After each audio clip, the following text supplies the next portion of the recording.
Paris est à vous, l'émission qui donne le meilleur de la région capitale. Karine Vergnol sur BFM Business. Tendance, rendez-vous, business, spectacle, expo, resto, tout ce qui fait vibrer la capitale est dans Paris est à vous. Et ce qui animera le salon Batimat qui se tiendra du 4 au 8 novembre prochain à Paris, ce seront les questions de performance énergétique. Comment faire de la maison de demain une maison verte, voire une maison à énergie positive? C'est ce que nous allons voir avec vos invités, Nathalie Croiset. Oui, bonjour Karine. Alors on va voir ça. Vous l'avez dit, le salon Batimat, début du mois de novembre. Cette année, exceptionnellement, il est couplé aussi bien au salon Idéobain qu'au salon Interclimat Elec. Donc autant dire qu'on est vraiment dans des enjeux de performance énergétique. Donc la maison de demain sera-t-elle vraiment green? On va en parler avec nos 4 invités. Jean-Yves Robin, bonjour.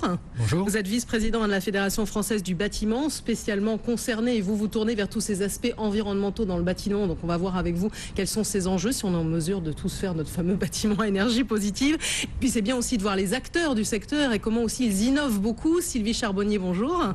Vous êtes la directrice politique technique et habitat durable d'Isover. Saint-Gobain Isover, c'est quand même une entreprise qui depuis 70 ans est dans cet univers de l'isolation. Donc l'isolation thermique, c'est un enjeu important. Et vous innovez aussi, même si vous êtes une ancienne entreprise aussi, il faut le dire. Et des plus jeunes sociétés aussi, avec Vincent Arouette, bonjour. Bonjour. Vous êtes directeur commercial de Sistovi. Vous êtes dans des solutions innovantes pour la performance énergétique et plutôt tourné du côté du solaire. On comprendra, ce ne sont pas seulement des panneaux photovoltaïques, il y a autre chose aussi derrière.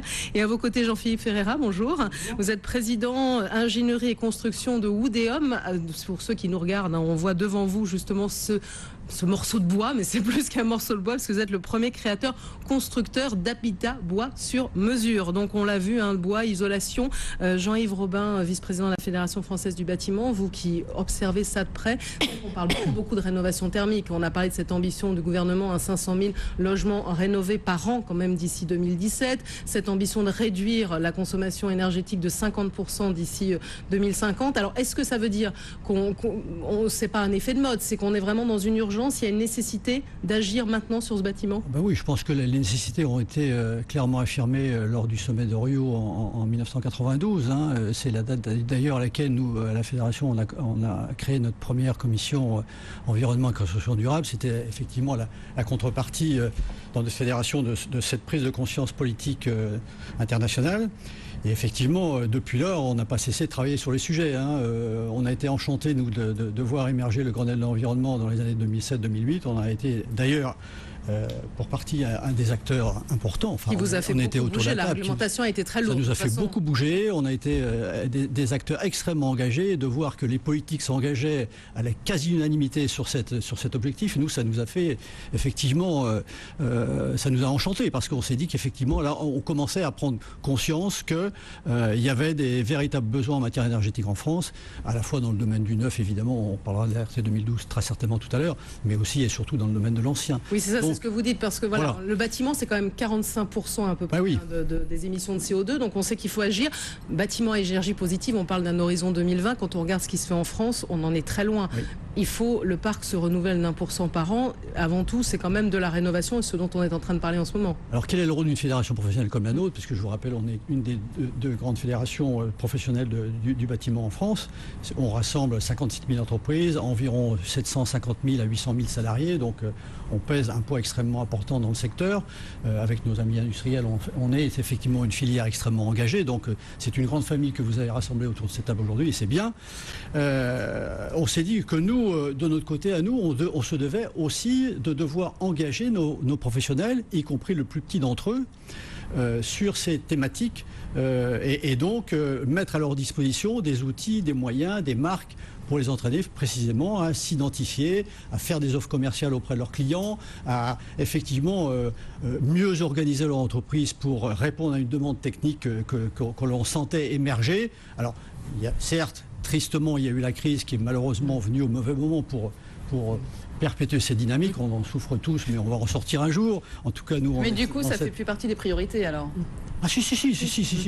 Clairement, c'est pas pour autant, si vous voulez, qu'on a baissé les bras. Nos entrepreneurs souffrent. Bon, on souffre tous autour de cette table, mais on a aussi en perspective de meilleures années, donc on continue de préparer la filière. C'est vraiment le travail d'une fédération professionnelle de faire ce boulot de fond, de de mettre à disposition de nos entrepreneurs et de nos artisans des outils adéquats qui seront utilisés en temps opportun. Et d'ailleurs, malgré la crise, on a des entreprises qui se créent, qui innovent. C'est ce qu'on voit notamment avec Isover. Sylvie Charbonnier, vous êtes directeur politique, technique et habitat durable. C'est ce que je disais, vous, l'isolation, c'est quelque chose que Isover connaît depuis très très longtemps. Et là, vous lancez encore un nouveau produit, un nouvel isolant qui est composé à 50% de fibres de bois. Donc on voit aussi le rapport, le bois est très à l'honneur. Oui, donc je ne vais pas répéter ce que mon voisin de la Fédération du bâtiment vient de dire, mais effectivement, le Grenelle a été une très grande opportunité nationale pour aller de l'avant, pour aller vers l'éco-conception, vers le développement durable vis-à-vis des chantiers. Donc en tant qu'industriel, la société Isover Saint-Gobain et aussi la société Placoplate que je représente, qui est une des activités du groupe, en fait, nous sommes très orientés pour répondre à nos clients. Nous sommes aussi très orientés environnement en tant qu'industriels, puisque nous devons en tant qu'industriels avoir un comportement responsable et pas seulement dans nos produits. Et en fait, en tant qu'industriels dans l'innovation, que faisons-nous? Eh bien, traditionnellement, Isover est effectivement depuis 70 ans un spécialiste de l'isolation thermique. Ça n'est un secret pour personne. Donc, nous avons à cœur de procurer à nos clients et aux entreprises des produits de meilleure performance, toujours améliorés. Donc, dans l'historique des produits qui ont, dans les gammes connues, des performances améliorées pour des épaisseurs équivalentes.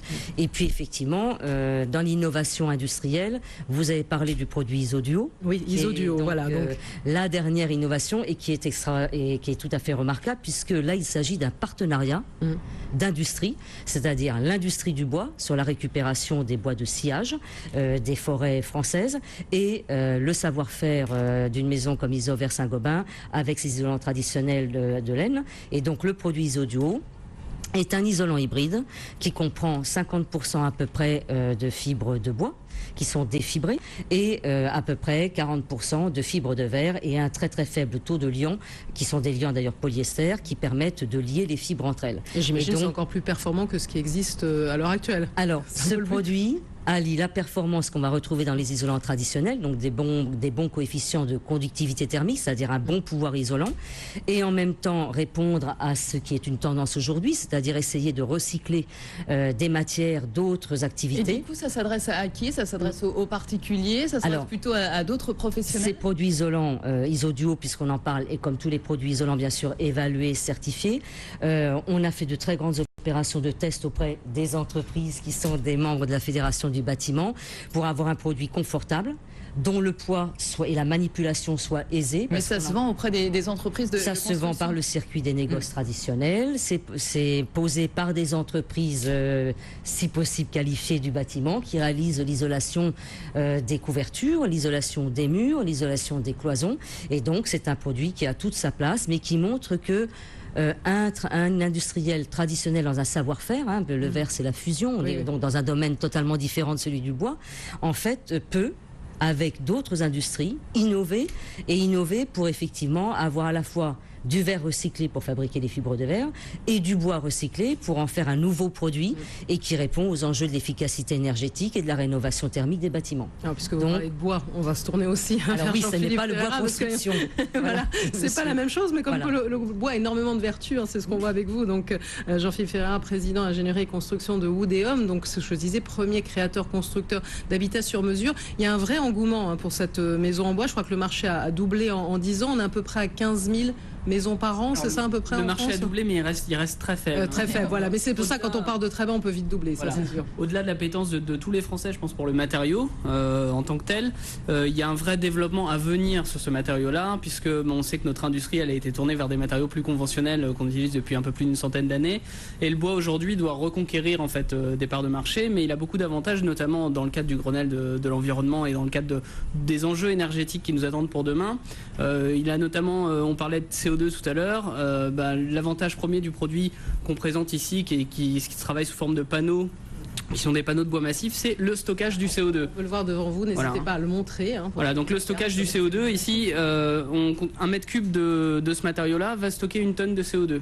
Donc c'est un petit peu un changement assez radical dans l'industrie de la construction. On disait que l'industrie de la construction était fortement émettrice de gaz à effet de serre, et on a l'habitude d'employer des matériaux qui vont consommer, qui vont émettre du CO2 dans l'atmosphère. Aujourd'hui, ça veut dire qu'il continue à vivre, il récupère dans l'atmosphère du CO2. Non, en fait, si vous voulez, j'ai ici un voisin moi qui est dans le solaire, et quelque part je suis un petit peu dans le solaire. C'est l'énergie utilisée pour produire ça, c'est la photosynthèse, c'est le soleil. Donc on a une chance extrême, c'est qu'on a un matériau, une ressource naturelle qui est renouvelable, et l'arbre, quand il pousse avec la photosynthèse, stocke du CO2. Quand j'utilise ce bois, c'est-à-dire que je le laisse pas pourrir sur pied, que je le laisse pas se dégrader, que je le laisse pas aller faire du bois énergie ou brûler, le CO2 reste stocké dans mon matériau. Donc à chaque fois que je construis, en utilisant 1 mètre cube de ce procédé-là, je stocke 1 tonne de CO2. Parallèlement, évidemment, je refais pousser de nouveaux arbres, et du coup on continue le stockage.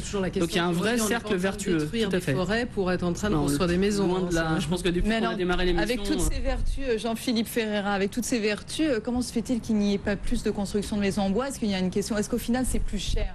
Soyons clairs, est-ce qu'au final c'est plus cher qu'une maison Alors, la comparaison en termes de prix, elle est toujours un petit peu délicate parce qu'on compare souvent des choses différentes. Et d'autant plus avec cette course à la performance énergétique, le bois ayant des qualités assez importantes là-dessus, on a commencé à construire des maisons bois ou des constructions bois de manière générale plus efficaces et au-delà des réglementations thermiques. Donc elles s'avèrent plus chères que meilleure comparables. Qualité, mais n'empêche, quelle est la différence de prix?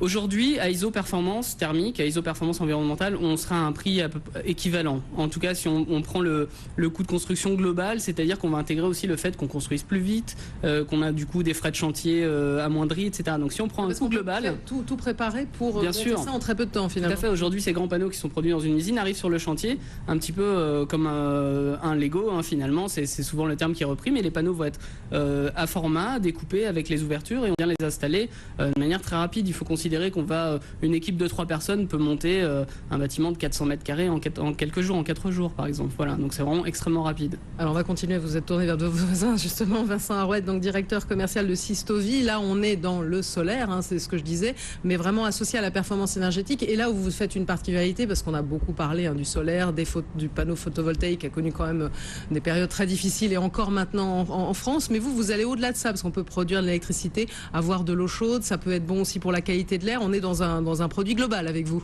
Oui, exactement. Mais pour pas trop complexifier la chose, j'ai pas le matériau comme monsieur, mais je vais expliquer très simplement. En fait, on est au cœur de l'industrie photovoltaïque. Le panneau photovoltaïque, il produit de l'électricité, sauf que quand il reçoit l'énergie du soleil, il convertit que seulement 20% de cette énergie en électricité. Ce qu'il y a dessous, c'est de la chaleur. Donc nous, on a fait quelque chose de très simple. D'ailleurs, on se demande pourquoi personne n'y a pensé avant. C'est de récupérer toute cette chaleur pour l'envoyer dans la maison, faire du chauffage, faire de l'eau chaude, en profiter pour améliorer la qualité de l'air et finalement multiplier par 3 ou 4 le rendement d'une centrale photovoltaïque classique. Finalement, vous êtes quelques-uns, d'autres aussi sur ce marché-là, parce qu'on sent qu'il faut innover aussi dans le solaire en France. On sait bien qu'uniquement le panneau photovoltaïque, c'est pas le seul marché, le seul débouché. Ben oui, on voit bien qu'on est sur un marché extrêmement compliqué, où on a beaucoup souffert. On a la concurrence des Chinois, on a un cadre réglementaire qui est assez compliqué, donc il faut innover. On a seulement cette solution-là. Pardon, est-ce que la pédagogie du public est faite? Parce qu'on a eu l'impression qu'il y a eu une grosse poussée au départ, et que là, vous disiez, la crise aidant, effectivement, ça fait plus du tout partie des priorités, et qu'il y a beaucoup plus de concurrence. J'ai envie de dire que le problème, c'est l'absence de communication, finalement, et c'est ce qu'on demande, nous, au pouvoir public, c'est de parler du photovoltaïque en bien. Et pas seulement. Parler encore de spéculation il y a très peu de temps à la conférence environnementale et rappeler aussi des histoires qui datent d'il y a un petit moment, on va dire. Oui, mais le problème c'est que les choses vont beaucoup plus vite que le discours politique et finalement la spéculation qui était le cas il y a 2-3 ans n'est plus du tout le cas aujourd'hui. De toute façon, vous êtes maintenant de moins en moins nombreux dans cet univers-là. On est de moins en moins nombreux, mais l'avantage de toutes ces difficultés, c'est de pouvoir montrer qu'aujourd'hui, un particulier chez lui peut produire une électricité qui est aussi bon marché que celle qu'il achète à son fournisseur. Et donc là, par exemple, on peut faire directement appel à vous, finalement, Vincent Arouette, à Sistovi, quand on est particulier. Exactement. Alors nous, on travaille avec des installateurs qui sont adhérents de la Fédération du bâtiment. Ce sont nos clients qui ensuite vont proposer nos produits à des particuliers. Et là, vous avez déjà un marché de combien? Vous avez été créé en 2008, mais ce produit date de quand? Le produit a été présenté, justement, c'est l'anniversaire, à Batimat il y a 2 ans. Et depuis, on tangente le millier d'installations aérovoltaïques, puisque c'est la technologie que l'on présente. Alors tous, vous avez plus ou moins un point commun. On a abordé la question un peu financière de cet aspect-là. C'est vrai que cet isolant est peut-être un petit peu plus cher, Sylvie Charbonnier, qu'un isolant traditionnel? Non, on reste dans les mêmes tarifs? Les isolants, c'est quand même la façon la plus efficace de réduire les besoins en énergie et c'est effectivement très peu cher par rapport aux gains que ça procure pour l'ensemble du bâtiment. À titre indicatif quand même, là on est à 126 millions de tonnes de CO2 émises par an, ce qui est quand même assez fort. Et à chaque fois qu'on va faire une réglementation ou qu'on va mettre de l'isolation, si on prend l'exemple aujourd'hui, la réglementation RT 2012 va permettre d'économiser 19 tonnes par an de CO2. Voilà, rappelez juste ce que c'est que la RT 2012 pour la réglementation thermique pour les bâtiments neufs. Voilà. C'est bien pour ça que l'enjeu maintenant, c'est la rénovation. Oui. C'est comment pour les bâtiments qui sont non isolés. Un bâtiment non isolé, c'est à peu près une facture de chauffage de 3 000 € par an. Donc ça veut dire que ça commence quand même par l'isolation. C'est vraiment le terme dont on emploie. On a bien vu que ça a été mis en avant même à la conférence environnementale, qu'on a parlé de taux de TVA réduit en mettant vraiment en avant cette innovation. Hein. En fait, pour la rénovation, si on a 30 millions à peu près de logements en France qui sont pas ou très peu isolés, ces 30 millions procurent à peu près 45% de la facture énergétique annuelle, 25% des émissions de gaz à effet de serre. Et en fait, la première urgence, c'est d'abaisser les besoins en demande de chauffage pour que des appareils comme les vôtres, c'est-à-dire qui puissent préchauffer l'air du chauffage, mais on ne peut pas, si je prends les panneaux de photovoltaïque, on ne peut pas mettre 300 mètres carrés de panneaux photovoltaïques sur une maison, il n'y a pas la place. Donc il faut d'abord abaisser les besoins en énergie en isolant bien. Le fait d'isoler permet effectivement d'avoir une bonne étanchéité à l'air de l'enveloppe. Ça permet aussi au système de ventilation d'améliorer la qualité de l'air et d'apporter du confort. Et puis après, de produire avec des équipements qui fonctionnent avec de l'énergie renouvelable quand même, le confort pour des factures qui sont moindres. Et ça, c'est un système pérenne. Alors j'ai une question. Voilà, c'est-à-dire que ça dure la durée de vie du bâtiment. Justement, j'ai une question naïve à vous poser aux uns et aux autres. Les propositions, on est sur des maisons individuelles ou des grands bâtiments. Quand on est en appartement, comme c'est le cas pour pas mal de Parisiens ou de Franciliens, quels sont les moyens à notre disposition justement pour aller vers ce que vous proposez? Est-ce qu'on peut utiliser vos matériaux? Est-ce qu'il y a d'autres propositions? Écoutez, là on a parlé du produit Isoduo puisque c'est une innovation. Néanmoins, dans le groupe Saint-Gobain avec les sociétés Weber, Placoplâtre et Isover, on fait à la fois l'aménagement intérieur avec la qualité de l'air puisque toutes les plaques de plâtre maintenant permettent d'absorber les composés organiques volatiles à l'intérieur des bâtiments, ce qui permet de rendre encore plus efficaces les systèmes de ventilation.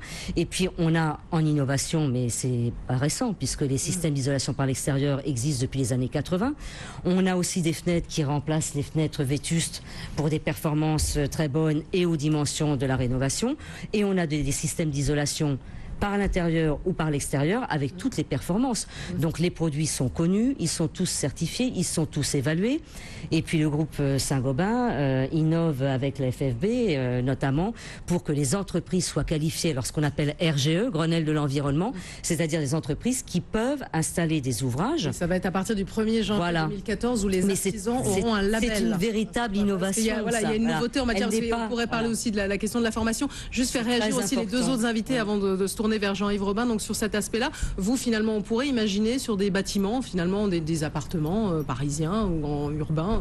Oui, si les architectes des bâtiments de France sont d'accord, il n'y a pas de souci. Hein. Ce qui s'applique à une toiture peut s'appliquer à une façade en termes de production d'électricité. Donc il suffit de faire une façade qui soit active. Ça veut dire que vous pourriez avoir des plus petits modules, enfin concevoir en fonction des besoins. Il s'agit d'adapter, de découler d'un processus maison individuelle sur un processus collectif. Et vous aussi finalement, hein, Jean-Philippe Ferreira, le bois aussi c'est un atout d'isolation aussi, pourquoi pas le retrouver aussi dans Bien sûr, je rejoins complètement Madame Charbonnier sur l'aspect de l'importance de l'enveloppe dans le bâtiment, que ce soit en neuf, principalement avec ce produit-là, où on va vraiment avoir des enveloppes étanches à l'air, c'est avec l'isolation le duo parfait pour réussir une performance énergétique. Et travailler sur l'enveloppe, c'est important parce que c'est le vrai côté durable du bâtiment. C'est-à-dire que autant dans le temps, on peut imaginer remplacer des pièces d'usure, des menuiseries, des pièces de ventilation, etc. Autant l'enveloppe est coûteuse à rénover. On le voit bien aujourd'hui avec les enjeux de la rénovation. Donc autant travailler tout de suite sur une enveloppe très performante. Alors, je suis un peu à la croisée de tout ce qui s'est dit. La caractéristique du matériau aussi va agir sur la qualité de l'air intérieur parce qu'on a une régulation de l'hygrométrie intérieure du logement. Ça, la sensation, la qualité de l'intérieur, on en parle beaucoup. Tout à fait. On sait qu'on est entouré de polluants et que l'air à l'intérieur de la maison, c'est bien plus polluant qu'à l'extérieur. Je suis on est convaincu que l'enjeu de demain dans le bâtiment, au-delà de la performance énergétique qu'on commence tous à maîtriser et qui va aller en s'améliorant avec les qualifications et la certification des intervenants, c'est le confort. La notion de confort, elle est importante, elle a quasi quasiment disparu du discours. Et demain, le fait qu'on se sente mieux parce que l'air est de bonne qualité, que l'hygrométrie est stable, va aussi agir sur la température dont on a besoin pour se sentir bien à l'intérieur du logement. Donc ça, c'est très important. De toute façon, que la maison, c'est de plus en plus aussi une sorte de refuge. Jean-Yves Robin, on a quand même évoqué cette question, vous qui êtes le vice-président de la Fédération française du bâtiment, quand on regarde une étude récente, septembre 2013 de l'ADEME, qui dit qu'il y a 80% des ménages qui cherchent à réduire leur consommation d'énergie. C'est aussi ça la base. Maintenant, on a quand même une facture qui ne cesse de s'alourdir. On est quand même à environ 1 000 €, voire plus par ménage. Donc c'est important. Mais en même temps, il n'y en a que 16% qui affichent vraiment leur intention de faire des travaux. Les travaux diminuent. Enfin, c'est pas si facile que ça. C'est bien joli. On a tous les outils en main, mais on se dit que c'est pas évident de passer au concret. On se confronte à un problème d'achat un peu en difficulté. Je reboucle par rapport à ce que je disais tout à l'heure. C'est vrai que malheureusement, on est dans une crise et que la crise a de multiples facettes, en particulier celle-ci. Moi, je pense qu'on va effectivement mettre à disposition de nos amis industriels le font d'ailleurs en permanence. Ils mettent des produits de plus en plus performants, des produits d'enveloppe, mais aussi des produits d'équipement technique. On va parvenir à mettre à disposition de nos clients des process, des produits de plus en plus en correspondance avec leurs besoins. Alors, moi, il y a un point sur lequel vous êtes tous intervenus et sur lequel je voudrais insister, mais extrêmement lourdement, c'est la qualification des acteurs professionnels. C'est-à-dire qu'on est, nous, depuis l'origine, d'ardents défenseurs ou d'ardents partisans de la qualification ou la certification. Enfin bon, vous vous rendez compte, on a le 1er janvier 2014, on y est. 1er juillet 2014. 1er juillet 2014. Vous avez bien fait de me rappeler. Mais là, on est ravis de ça. Simplement, on le demande depuis des années. Bon, enfin, on y est arrivé. Bon, il reste quelques détails importants à régler. Ça signifiera quoi concrètement pour nous, consommateurs, de s'adresser à ces artisans-là? Ça signifiera pour vous, consommateurs, que vous n'aurez accès aux aides, TVA 5.5, CIDD, que si vous faites entre PTZ, éco-PTZ, que si vous faites appel à des entrepreneurs reconnus, labellisés RGE. Donc ça veut dire qu'il faudra qu'il y en ait autant, autant de demandes. Aujourd'hui, attendez, les chiffres ont été évalués. On a travaillé un peu là-dessus avec l'ADEME et avec toute la filière. Aujourd'hui, il est estimé qu'il conviendrait d'avoir environ 30 à 35 ou 40 000 pour les plus pessimistes. Entreprises RGE identifiées au 1er juillet 2014. Aujourd'hui, les chiffres sont plutôt du côté de 8 à 10 000. Donc vous voyez, il nous reste quelques mois. Il nous reste quelques mois pour franchir le cap des 30 000 entreprises complémentaires dont on va avoir besoin effectivement pour satisfaire les besoins, si tant est que les besoins soient effectivement... Il faut quand même dire aussi que les entreprises RGE, ce sont les entreprises qui vont vraiment être formées pour les travaux à haute efficacité énergétique ou aux techniques innovantes, comme les vôtres par exemple. Mais il existe quand même déjà une qualification des entreprises. Les entreprises ne travaillent pas à s'enfiler. Mais c'est vrai que c'est une garantie supplémentaire pour le consommateur et ce sera une éco-conditionnalité pour l'éco-PTZ, puisque l'éco-PTZ, quand même, on peut avoir 30 000 € de crédit à taux zéro qui permet quand même d'engager des travaux de rénovation thermique et qui sont, c'est assez facile à instruire et d'ailleurs on travaille pour faciliter encore par le guichet unique l'accès au dossier. Voilà. Et c'est vrai que, alors malheureusement il faut qu'on s'arrête là, mais effectivement toutes ces aides, toutes ces facilités, ce sera peut-être l'objet d'une autre émission, Nathalie, parce qu'on voit qu'il faut aussi passer un gap là du côté des clients et des consommateurs. Sylvie Charbonnier, merci beaucoup à vous. Je rappelle que vous êtes la directrice politique, technique et habitat durable chez Isover. Jean-Yves Robin, merci, vice-président de la Fédération française du bâtiment. Vincent Haroy, directeur commercial de Sistovi, merci beaucoup à vous. Et Jean-Philippe Ferreira, président ingénierie et construction Woodéum, merci à vous. Merci beaucoup Nathalie, à très bientôt. Paris est à vous, continue dans un instant après un nouveau journal. Paris est à vous, l'émission qui donne le meilleur de la région capitale.